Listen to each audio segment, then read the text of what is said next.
So there's been lots of discussion on this forum of how do we get these gloves on the Ultima dry glove system with these O-rings that I find virtually impossible to stretch.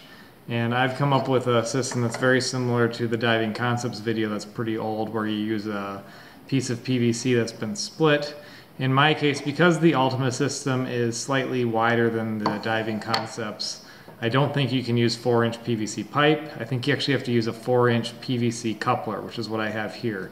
That's what this is before I cut it on my table saw to look like this. So I've cut this to about 3/4 of an inch in width, maybe even an inch in some places. It's not that important that it's any thinner or thicker than this. As long as you're in this range, you'll be okay. Now the first thing I could do is I could get this O-ring onto this split ring by splitting it and just working my way around. That does work, but when I'm working in this small of a piece, my fingers get really sore, especially if I'm doing more than one glove. So I've come up with a slightly different process where I use this to assist me.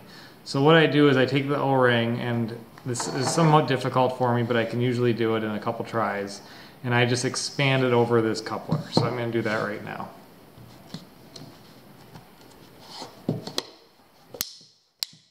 Kills my fingers, but I was able to get it without too much trouble. The next thing I do is I take this coupler that I've cut down, and this part you can notice it's uneven, so I put that on the top, and then I just put the coupler over here. It doesn't stay or anything because they're the same size. So what I'm going to do is I'm going to take this O-ring and I'm going to move it over the top onto this coupler. But before I do that, I'm going to take a piece of duct tape that I've pre-cut and just wrap it around here so I get rid of that little gap. And I'm trying to keep it relatively low so there's room for the O-ring to go over and then have room for me to take the duct tape off. And it doesn't have to be perfect, just enough to prevent the O-ring from snapping in between the gaps. So here's what I have it looking like right now. I'm going to take the O-ring and now carefully slide it up onto my jig that I'm going to use. And again, you could skip this step and go straight to the jig if your hands are stronger than mine. I'm having trouble even with the jig right now, so I do like using this little jig system. And I'm just careful to make sure the O-ring doesn't pop off. It started to pop off right there. It's pretty close to the top right here, so I'm just going to kind of hold it while I take the duct tape off.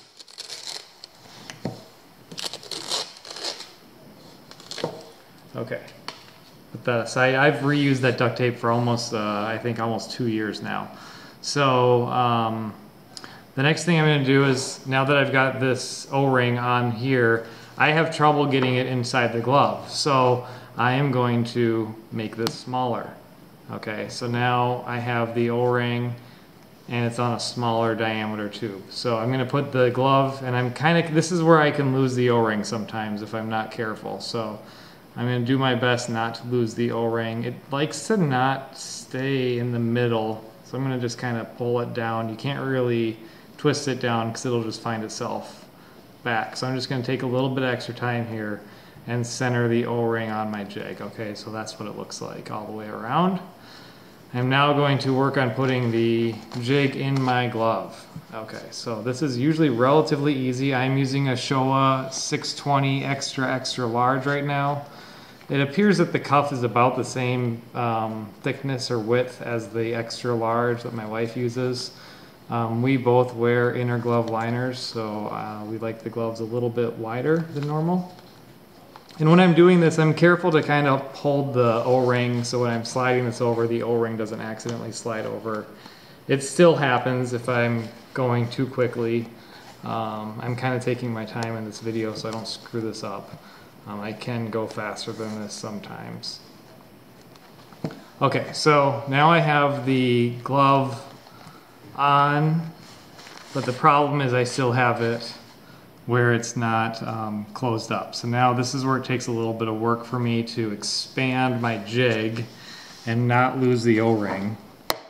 Okay, so now I've got the jig expanded, I've got the glove on, and I haven't lost the O-ring yet. Okay, so I'm almost there after all that. Now what I have done here is I've taken this 4-inch PVC coupling and I've actually added a little bit of thickness with duct tape just to create it so this fits in here nice and tight. So you can almost hold it like this. Notice it took a second before it popped out. So it's pretty tight in there. And this just gives me some leverage that I need, okay? So now I've got the Ultima system on the coupler. I've got the O-ring on its jig. And all I do is I put this right on top of the Ultima system. And what this helps me do is it prevents it when I'm sliding the O-ring down from popping off the Ultima system. So if I use some downward pressure when I do this, I'm going to make sure everything's lined up nice and even. Theoretically, sometimes what I like to do is pop the glove in here so I'm not dealing with that.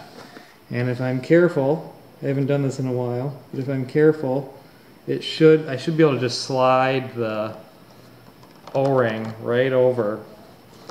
I'm just going to work it all the way around, and I think it's almost done. Okay, so you just heard that click. So it should now be on the Ultima system, which it is. Great. So we have one final step. We got to get rid of our jig. So all I'm going to do is I'm going to push the jig in at an angle. Okay, so now the jig is at an angle, and the next thing I have to do is I need to find that crack and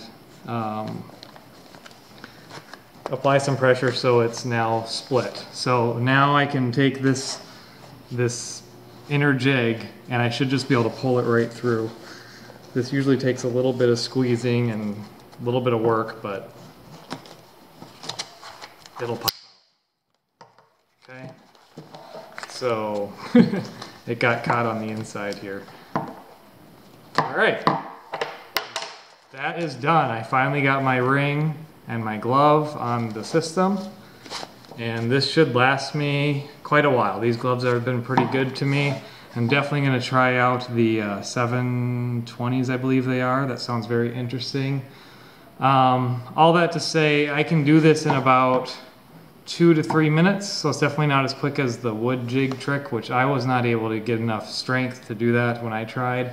When I'm on a dive site, and let's just say I get a leak in this glove, only once have I used this jig on a dive boat to swap the glove out.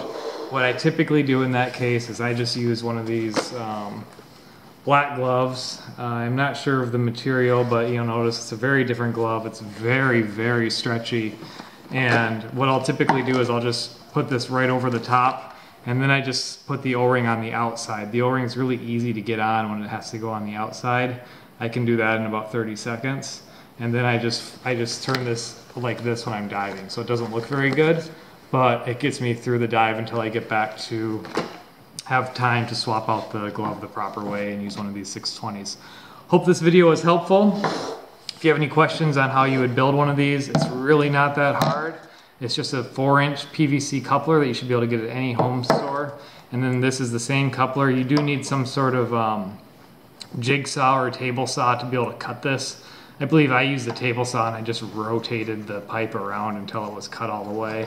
So this is the only piece that you might have a little difficulty making or getting, but again, it's just the same thing. It's a 4-inch PVC coupler that's just been cut down to almost nothing.